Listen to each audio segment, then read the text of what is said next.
राम राम जी। स्वागत है आप सभी का हमारे YouTube चैनल पे।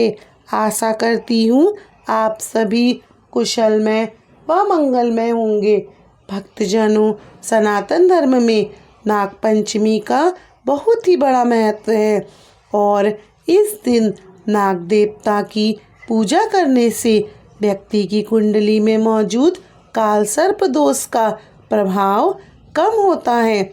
भक्तों, कई लोग नागपंचमी के दिन व्रत उपवास करते हैं। हिंदू धर्म में नागों को पूजनीय स्थान दिया गया है और नागपंचमी के दिन नाग देवता का पूरे विधि विधान के साथ पूजन किया जाता है।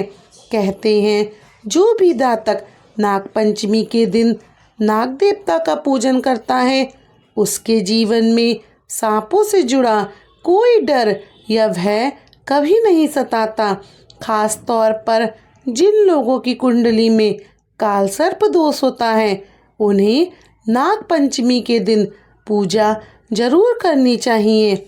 इससे काल सर्प दोष का प्रभाव कम होता है और भगवान शिव का आशीर्वाद भी प्राप्त होता है। अगर आप नाग पंचमी के दिन व्रत रखते हैं तो पूजा के दिन यह कथा अवश्य सुननी चाहिए। कहते हैं बिना कथा सुने कोई भी व्रत पूरा नहीं होता। भक्तजनों, अब हम आपको नागपंचमी की व्रत कथा सुनाते हैं। नागपंचमी के दिन नाग देवता का पूजन किया जाता है और कहते हैं इससे भगवान शिव भी प्रसन्न होते हैं और अपने भक्तों की सभी मनोकामनाएं पूर्ण करते हैं। नागपंचमी का त्यौहार हिंदुओं में प्राचीन काल से मनाया जा रहा है। इसके पीछे की पौराणिक कथा इस प्रकार है। प्राचीन काल में एक सेठ जी थे। सेठ जी के 7 पुत्र थे। सातों के विवाह हो चुके थे। उनके सबसे छोटे पुत्र की पत्नी श्रेष्ठ चरित्र की, विदुषी और सुशील थी, परंतु उसके कोई भाई नहीं था। एक दिन बड़ी बहू ने घर लीपने को पीली मिट्टी लाने के लिए सभी बहुओं को साथ चलने के लिए कहा। तभी डलिया और खुरपी लेकर मिट्टी खोदने के लिए सभी बहुएं चल पड़ी। तभी वहाँ एक सर्प निकला जिसे देखकर बड़ी बहू खुरपी से मारने लगी। यह देखकर छोटी बहू ने उसे रोकते हुए कहा, मत मारो इसे, यह बेचारा निरपराध है। यह सुनकर बड़ी बहू ने उस सांप को नहीं मारा। तभी एक ओर जा बैठा वह सांप। तब छोटी बहू ने उससे कहा, हम अभी लौट कर आती हैं, तुम यहाँ से मत जाना। यह कहकर वह सबके साथ मिट्टी लेकर घर चली गई और वहाँ जाकर कामकाज में फंस गई। सर्प से जो वादा किया था छोटी बहू उस वादे को भूल गई थी। उसे दूसरे दिन अपनी कही हुई बात याद आई तो वो सब काम को भूलकर सांप के पास पहुंची और सर्प को उसी स्थान पर बैठा देखकर बोली, सांप भैया नमस्कार। सर्प ने कहा, तू भैया कह चुकी है इसीलिए तुझे छोड़ देता हूँ, नहीं तो झूठी बात कहने के कारण तुझे अभी डस लेता। वह बोली, भैया मुझसे भूल हो गई, उसकी क्षमा मांगती हूँ। तब सांप ने कहा, अच्छा तू आज से मेरी बहन हुई और मैं तेरा भाई हुआ, तुझे जो मांगना है मांग ले।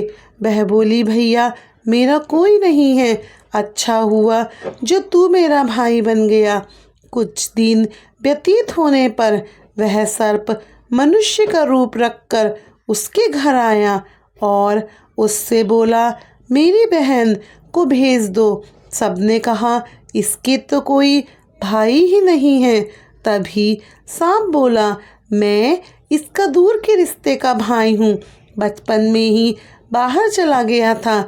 उसके विश्वास दिलाने पर घर के लोगों ने छोटी बहू को उसके साथ भेज दिया। उसने मार्ग में बताया कि मैं वही सर्प हूँ, इसलिए तू डरना नहीं और जहाँ चलने में कठिनाई हो वहाँ मेरी पूँछ पकड़ लेना। उसके कहे अनुसार ही छोटी बहू ने वैसा ही किया। इस प्रकार वह उसके घर पहुँच गई। वहाँ के धन दौलत ऐश्वर्य को देखकर छोटी बहू चकित रह गई। तभी एक दिन सर्प की माता ने उससे कहा कि मैं एक काम से बाहर जा रही हूँ, तुम अपने भाई को ठंडा दूध करके पिला देना। छोटी बहू को यह बात ध्यान न रही और उसने गर्म दूध पिला दिया, जिससे उसका मुंह जल गया। यह देखकर सर्प की माता बहुत क्रोधित हुई, परंतु सर्प के समझाने पर शांत हो गई। तभी सर्प ने कहा कि बहन को अब उसके घर भेज देना चाहिए। तब सर्प और उसके पिता से उसे बहुत सारा सोना चांदी जवाहरात वस्त्र भूषण आदि देकर उसके घर पहुंचा दिया। इतना सारा धन दौलत देखकर बड़ी बहू छोटी बहू से ईर्ष्या करने लगी और कहने लगी, भैया तो इसका बड़ा धनवान है, तुझे तो उससे और भी धन लाना चाहिए। सर्प ने यह वचन सुना तो सब वस्तुएं सोने की लाकर दे दी। यह देखकर बड़ी बहू ने कहा, इन्हें तो झाड़ने की झाड़ू भी सोने की देनी चाहिए। तब सर्प ने झाड़ू भी सोने की लाकर रख दी। सर्प ने छोटी बहू को हीरो मणियों का एक अद्भुत हार दिया। उसकी प्रशंसा उस देश की रानी ने भी सुनी और वह राजा से बोली कि सेठ की छोटी बहू का हार यहाँ आना चाहिए। राजा ने मंत्री को हुक्म दिया कि उससे वह हार लेकर शीघ्र उपस्थित हो। मंत्री ने सेठ जी के घर जाकर के कहा कि महारानी छोटी बहू का हार पहनेंगी, वह उससे लेकर मुझे दे दो। सेठ जी ने डर के कारण छोटी बहू से हार मंगा कर दे दिया। छोटी बहू को यह बात बहुत बुरी लगी। उसने अपने सर्प भाई को याद किया और आने की प्रार्थना की। भैया, रानी ने मेरा हार छीन लिया है, तुम कुछ ऐसा करो कि जब वह रानी मेरे हार को पहने तब तक उसके गले में वह हार सर्प का रूप ले ले, और जब वह हार वो मुझे लौटा दे तब वह हार फिर से हीरो और मणियों का हो जाए। सर्प ने कहा, ठीक है, ऐसा ही होगा। जैसा उसकी बहन ने कहा, सर्प ने वैसा ही किया। रानी ने जैसे ही हार पहना वैसे ही वह हार सांप बन गया। यह देखकर रानी चीख पड़ी और रोने लगी। यह देखकर राजा ने सेठ के पास खबर भेजी कि छोटी बहू को तुरंत भेजो। सेठ जी डर गए। राजा न जाने क्या करेगा। वे छोटी बहू को साथ लेकर उपस्थित हुए। तभी राजा ने छोटी बहू से पूछा कि तुमने ऐसा कौन सा जादू टोना किया है, मैं तुम्हें दंड दूंगा। तुमने अच्छे खासे हार को सर्प में बदल दिया।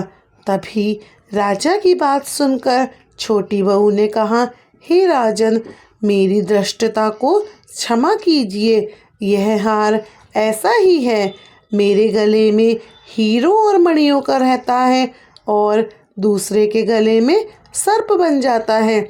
यह सुनकर राजा ने वह सर्प बना हार उसे देकर कहा, अभी पहन कर दिखाओ। छोटी बहू ने जैसे ही वह हार पहना वैसे ही हीरो मणियों का हो गया। यह देखकर राजा को उसकी बात पर विश्वास हो गया और उसने प्रसन्न होकर उसे बहुत सी मुद्राएं और पुरस्कार भी दिए। छोटी बहू अपने हार और इन मुद्राओं सहित घर लौट आई। उसके धन को देखकर बड़ी बहू ईर्ष्या के कारण उसके पति को सिखाया करती थी कि छोटी बहू के पास कहीं से धन आया है। यह सुनकर उसके पति ने अपनी पत्नी को बुलाकर कहा, ठीक ठीक बता, यह धन तुझे कौन देता है। तब वह सर्प को याद करने लगी। उसी समय उसका सांप भाई वहाँ पर प्रकट हो गया और प्रकट होने के बाद सर्प ने कहा, यदि मेरी धर्म की बहन के आचरण पर संदेह प्रकट करोगे तो मैं तुम्हें खा लूँगा। यह सुनकर छोटी बहू का पति बहुत प्रसन्न हुआ और उसने सर्प देवता का सत्कार किया। उसी दिन से नागपंचमी का त्योहार मनाया जाता है और स्त्रियां सर्प को भाई मानकर उनकी पूजा करती हैं। भक्तजनों, यह थी नागपंचमी की कथा। यदि कथा अच्छी लगी हो तो हमारे वीडियो को लाइक करें और शेयर करें। कमेंट बॉक्स में जय श्री राम जरूर लिखें। आप सभी को हमारी राम राम जी।